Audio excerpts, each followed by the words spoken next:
Mayor Michael Hancock, welcome back to Denver. I'm going to start with this top question that viewers have been asking us since Wednesday. Will you resign? No. No equivocation. Do you feel No, like that's even no. an appropriate question? No. Listen, I have not broken any laws. I went against a policy advisement that even I gave out, and it was unwise. It was hypocritical.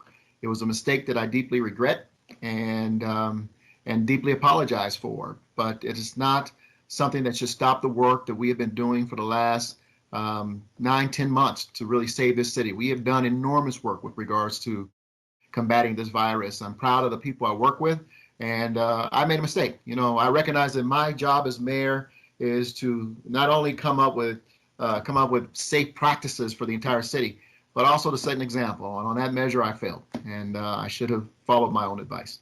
We found out about your trip through a tip. Had that not happened, it's possible you might have left, come back last night. We wouldn't be having this interview right now because no one would be the wiser. Did you think you were going to go on this trip and no one would find out about it? I never even thought about it. It was a personal trip, personal time. And, I've traveled, several times since the pandemic began and, didn't think anything. That was not top of my mind in terms of sneaking out of the city. What was important to me at that point was getting to see my daughter and my wife, and the three of us to spend our time together as we had planned months ago to do. Do you feel like it's sneaking out of the city what you did? No, didn't look at it. It was a bad mistake.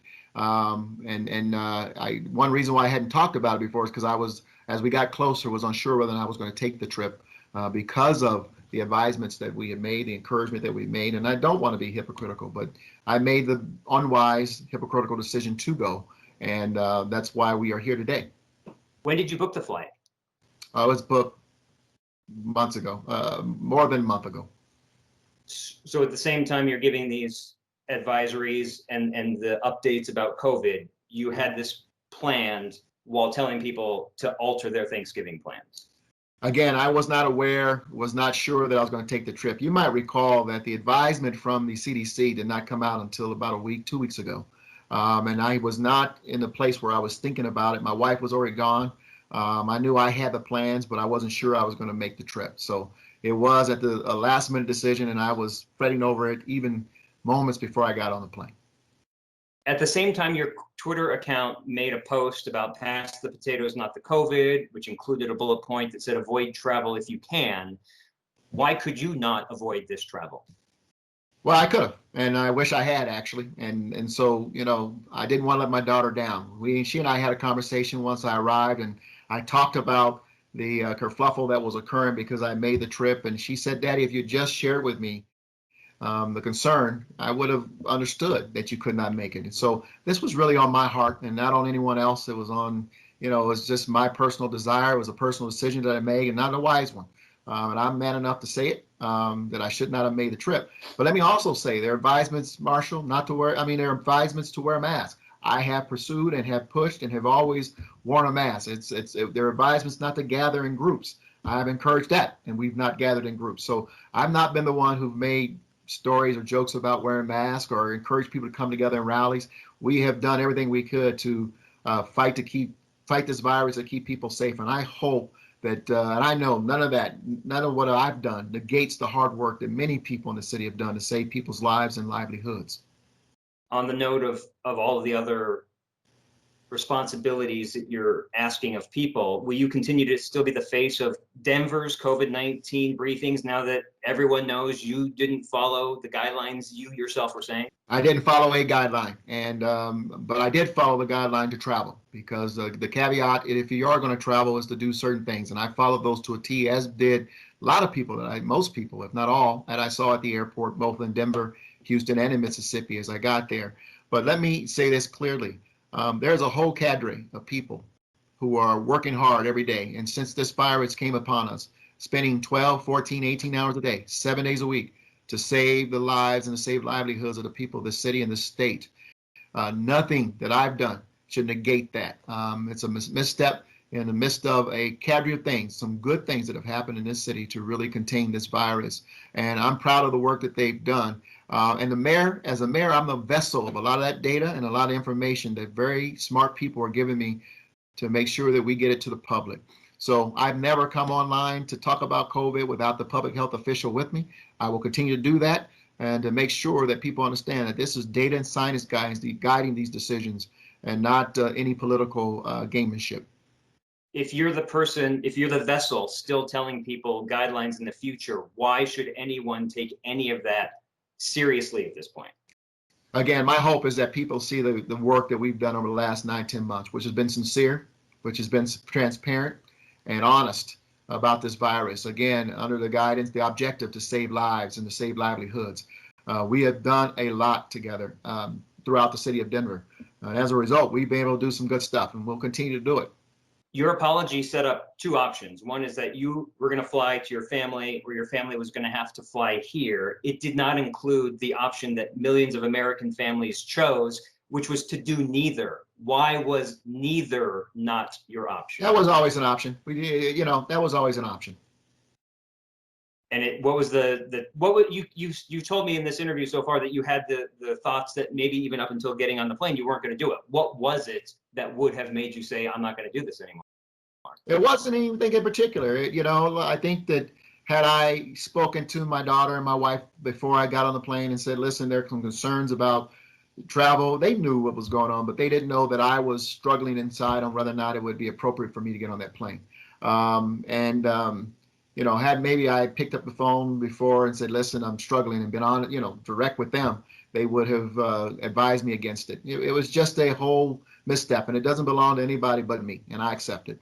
You've repeatedly said that people who don't follow public health guidelines will enhance the spread of the virus, and it could cause more Coloradans to die. Assuming that some of the public who listen to you choose to no longer follow either a public health guideline or multiple public health guidelines, will your decision create more Colorado deaths due to COVID? Well, I certainly hope not. But let me say this: there are guidelines for traveling as well. And if I was not able to follow those guidelines with traveling, I obviously would not have traveled. But I followed those guidelines to protect everyone. I'm following them now because I'm going to self-quarantine for 14 days, a SIM policy that I have for city employees, and I have it for myself. I had planned to do that anyway upon my return. So the key is, to keep folks safe, not to needlessly, put anyone in danger, and to wear a mask, to social distance, wash your hands. None of that changes. The fact that this virus is still with us, we still must follow those guidelines because it's driven by science and data. So none of that changes because I made a boneheaded mistake. With your 14-day quarantine, will you need to take personal time off or not accept a salary during those 2 weeks? I will continue to be the mayor of the city. I can work virtually just like everyone else is doing, and I will continue to do that. So there is nothing that can occur or will occur throughout the city. Most people don't realize most city employees are working remote now anyway. So the quarantine just means that I'll be hunkered down at home as opposed to taking the same computer and going to my office and doing the same thing. So I'm not seeing anyone in the office anyway in person. So it doesn't disrupt my ability to serve as mayor. If a city employee has to do a 2-week quarantine, are they getting paid even if they're ill at home, or is it just if they're able to work from home? I don't know. I don't want to repeat the policy because I don't know it for sure. But I think most city employees, if they are quarantined, they're still working. We just ask you not to come into the office. Have you ever tested positive for COVID-19? No. And I'm tested almost weekly. If you were to test positive, particularly in the next 2 weeks, would you be public about it? I'm not going to go do a hypothetical with you, Marshall. If you get COVID-19, if you ever get COVID-19, will you let the public know about it?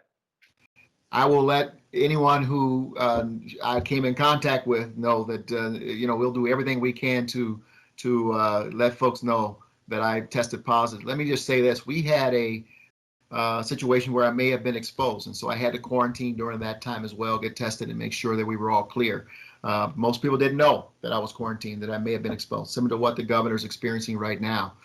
I don't know. What you learn during that time is that there are an awful lot of people that you come in contact with or may come in contact with there's a long list of folks, particularly around me. And so I've always been pretty cautious during this time. And I will continue to do the same thing. If I test positive, then I will take the precautions to protect my life and those around me, not only here at home, but those who I work with every day. Do you believe your decision undermines your credibility, the governor's credibility when talking about COVID-19, or any leader urging Coloradans to be smarter about the decisions they make? Listen, we have seen nationwide where elected officials have made mistakes during this era. But I believe in my heart and soul that everyone, including Governor Polis, and I know Governor Polis in particular because I worked with him closely on this virus, have worked hard and have made some very difficult decisions. None of the mistakes that any of us make, the missteps, the misspeaks, should negate the fact that for the last 9-10 months, this state, this city, though we are spiking, has really stood out as one of the models in the nation, and how to deal with this, how to communicate, how to make sure people understand what is the threat to their lives and their livelihoods, and what tools are necessary to get through it. We have not played politics through any of this. So I hope that nothing that I've done here negates the work that we have done and we have to continue to do to save lives and livelihoods. So, we can get into this political gamemanship. At the end of the day, we've always said it's not about politics, it's about lives. And we have kept that. I know the governor lives by that. Many of the public officials that I'm working with live by that. And we're going to continue to live by that. Did other city leaders know about your trip? And if so, did any of them say it was a bad idea and you did it anyway? This was a personal decision, Marshall. Let me just leave it at that. It was a personal decision on my part. It was my personal time. I made the decision. I left. I should not have. It was, again, unwise and hypocritical on my part to do it. Should not have done it. And I'll end on this. We got a lot of photos in the last couple of days of Coloradan families spending their Thanksgiving alone. What can you tell those families that chose to spend their Thanksgiving alone? Yeah, I know that I urge people to travel, and I should have followed my own advice. I know there were a lot of families in Denver and throughout Colorado who took my advice as well and did not travel to see their families. For my error and for my unwise decision, I deeply apologize for that, and believe it in my heart that it was the wrong decision to make. And I know personally a lot of families. I've talked to them since even a lot of this started, of families who did not travel together. And, I tell you what, again, there were hundreds of thousands of people in that airport who traveled, and they were following guidelines under the travel advisement. And I think we want to get this behind us in terms of this virus and continue to do what's necessary to save lives and livelihoods. And for that, I'm in, and we're going to keep working hard to do it. Thanks for making the time when you got back. You bet, Marshall. Thank you.